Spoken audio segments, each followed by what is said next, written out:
Hello, everybody. My name is Chastity from Bluegrass Mystic Company. I am from Bowling Green, Kentucky, but if you're watching from another state or another country, hopefully this message helps you in some way. There's so many I watch all over the world who have different messages, and today people from completely different parts of the world had messages for me that I was debating as to whether I should even do this video. And then what do you know, somebody from Canada and another person from either New Zealand or Australia, their messages spoke directly to this situation, and so I took that as a sign.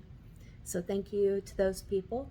I will put in the description those content creators. So this is going to be a bit of a heavy subject today. Just going to pre-warn you. I'm going to give you a trigger warning that this is going to talk about some of my health stuff and infertility, and I think that's all at the moment, but if that's not something you can watch right now, you can save this and come back to it if it's something that's meant for you. And then I'm going to set the intention that no matter when you find it, this is meant for you. And I'm not going to promise not to cry. So if you don't want to see somebody crying, if you need something more lighthearted today, that's fine. But this message is for healing, and healing doesn't always look pretty. And for anyone, I know what else I was going to talk about. Another trigger warning may be, talking about thoughts of self-harm. I am in no way, shape, or form thinking of that right now, but I am going to discuss some of those dark moments, in case that triggers anyone. So let's get started.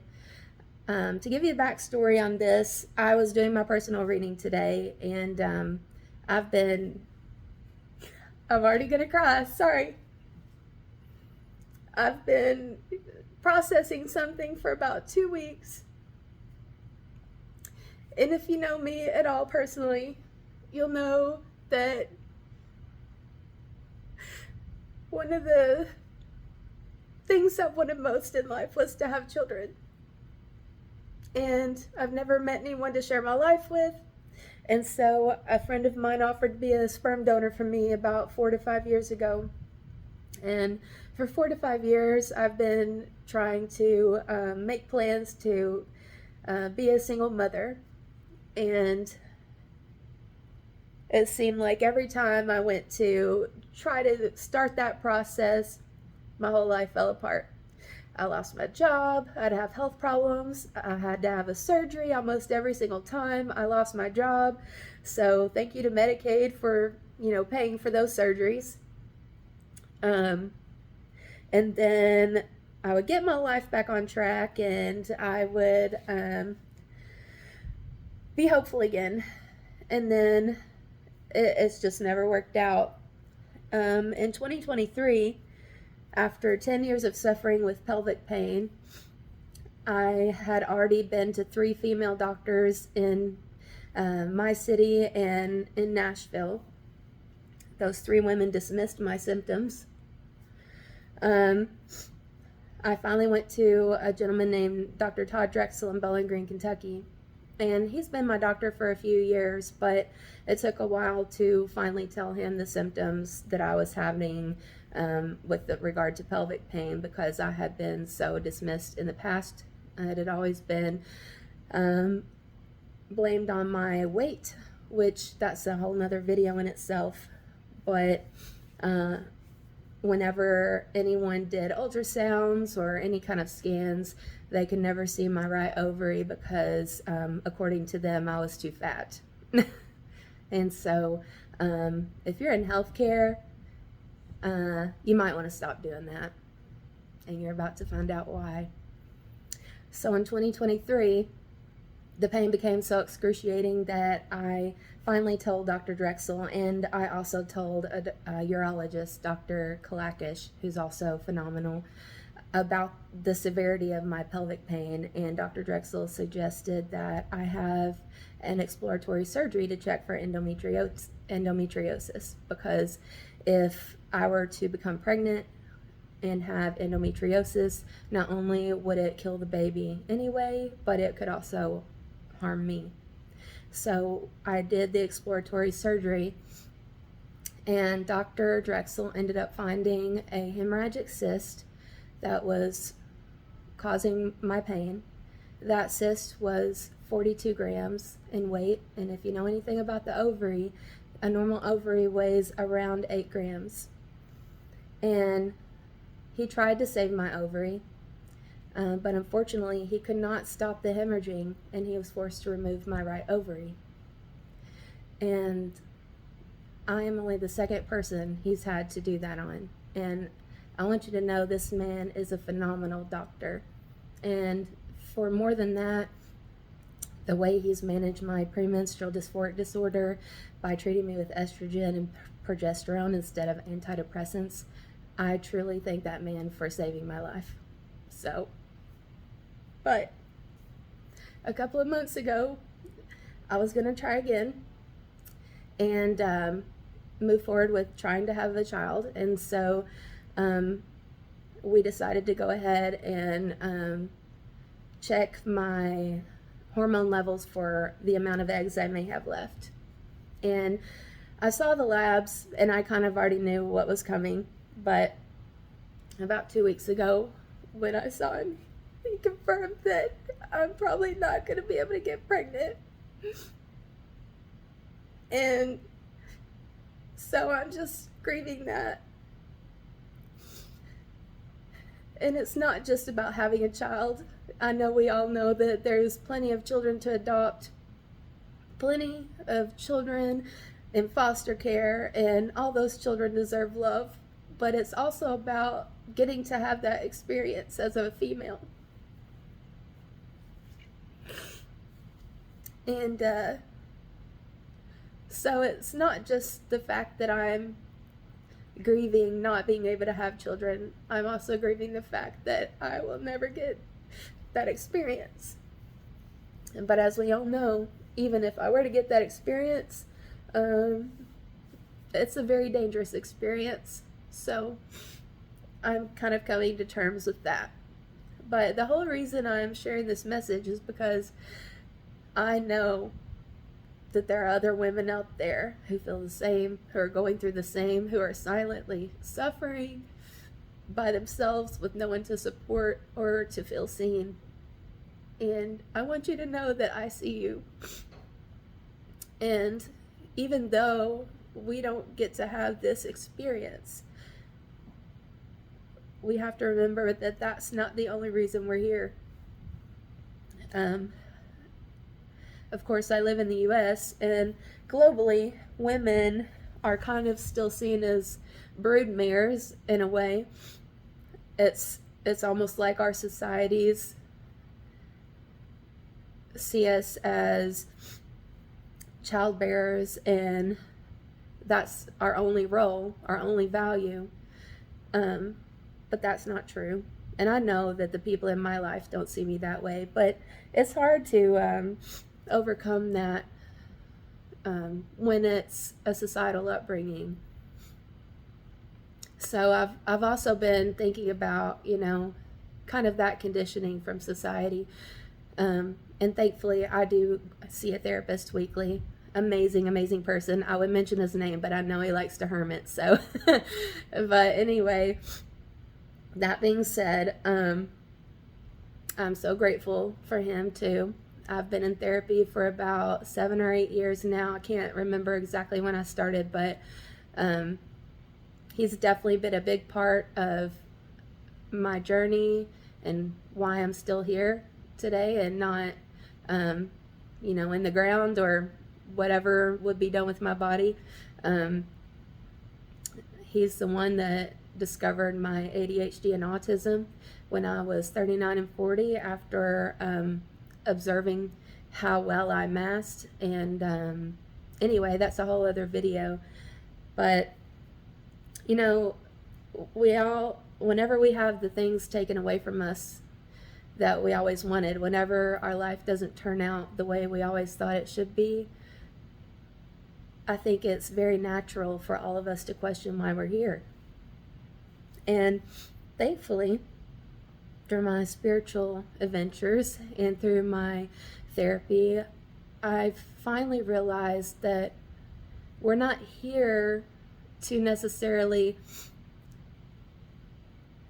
I don't know how to word it. We're not here to serve someone else's vision. We're not here to serve even God's vision. If you'll bear with me for one moment, we're here to experience. And if you think about it, you know, what if we never came to Earth? What if we never experienced human emotions? How would we know what empathy is? How would we know what love is? How would we know what fear is like? Because those are all conditions that are inherent to our biological processes. And so I was just meditating on that this morning. And I'm going to share a picture of my whole card layout. We'll give a little pause real quick for that.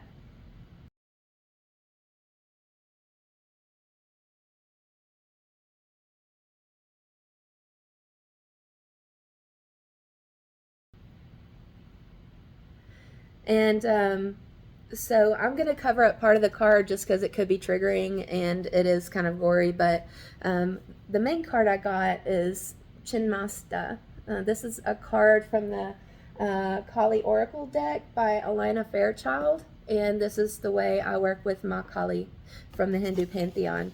But Chinnamasta, if I'm even saying that correct, and I apologize to that community if I'm not, but this is about the severing of the conditioning. I'm going to read the first paragraph out of that, and hopefully it resonates with you. It says, "Sacred severance is her radical grace. She is our soul's power to shed and survive, to outgrow and evolve. When the soul needs to separate itself from that on which it once relied, be it a view of ourselves or the world or a group or belief system that cannot support the truths of the heart, she is the capacity, sovereignty, and courage required for self-liberation. Systems of oppression within your mind and your world will be overcome. You have the power to sever your attachment to the past and focus on inner regeneration and reorientation, healing into a path that is worthy of your heart." So, you know, if you're resonating with this message and you're still here, there's nothing that can be done to change the past. There's nothing that can be done to make me more fertile. Even though I'm not completely infertile, it is very, very highly unlikely that I will be able to have children. But the important thing is to honor the grieving process. Even if I cannot have children, even if you cannot have children, there's a reason we're here, and that reason is the human experience. We are never promised in this life to have a perfect life, even though that's the life we're always sold. And it's okay to let that vision die so that you can step into your highest purpose, so that you can actually fully actualize in the person that you're meant to be. And if one day I'm able to adopt or foster, then I will be grateful for that experience. I don't know I don't know if this child was meant to be my biological child or not, but over the years, I've had dreams and visions of a little boy with blonde curly hair. And for a time, I really allowed myself to think that maybe I would be a mother. And maybe I still be a mother, just not in the way I always expected. And now it's time to let that part let that part go and step into the life that I have been meant to have. Because perhaps there's another little boy out there waiting to have a mother. And if not, I am so blessed with beautiful godchildren and nieces and nephews and children of cousins. I'm very blessed by the children in my life. But I just want you to know you're not alone, and I encourage you to seek help if you're struggling with this emotionally. Therapy is the best gift I've ever given myself, and I've said that many, many times, and I still believe it to be true. Therapy is not for the broken. Therapy is for those who want to become the strongest version of themselves, and it is instrumental to my resilience. So I hope this message has helped someone today, and I just want you to know this is not for a little pity party. I really believe that sharing our experiences with each other helps lift each other up. And I've said it before, and I will say it again. If my experience helps even one person, then I'm glad to share my experience so that you don't feel so alone. Thank you. And just so we end on a little bit of a high note, I'm going to give a little bit clip of some baby bunnies that were born in one of my flower pots. So if you want to stick around to watch that, to give yourself a little bit of joy, please do. Thank you.